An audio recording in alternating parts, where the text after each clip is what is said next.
সকাল থেকে খুব ব্যস্ত, যেহেতু সকালবেলার অনেক কাজ থাকে, কাজকর্ম কমপ্লিট করে তারপরে বরের জন্য যে ব্রেকফাস্ট বানাতে চলে আসি।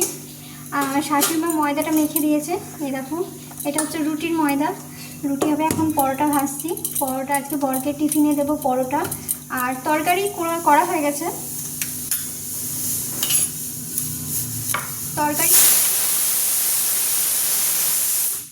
তরকারি করেছি আলু দিয়ে, পটল দিয়ে আর সয়াবিন দিয়ে তরকারি করেছি, নিরামিষ।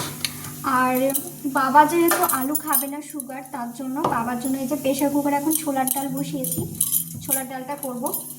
রুটি দিয়ে ছোলার ডাল বাবা খাবে, আর মাও পরোটাই ভালোবাসে, পরোটা খেয়ে নেবে।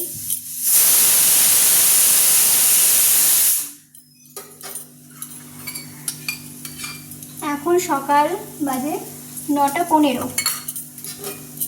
তো এখন পরোটা ভাজছি, পরোটা ভাজা হয়ে গেলে তারপর রুটিটা ভাজবো।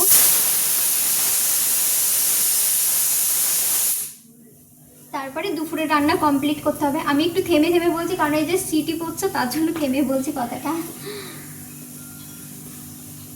তো ঝটপট আমি এখন বানিয়ে নিই ব্রেকফাস্টটা। তো পরোটা ভাজছি, একবার দেখাই। এই যে পরোটা ভাজছি এখন, এদিকে বেলছি, এই যে অর্ধেক বেলে রেখেছি, অর্ধেক ভাজা হয়েছে পরোটা। তো আমি ঝটপট এখন কাজগুলো কমপ্লিট করে নিই।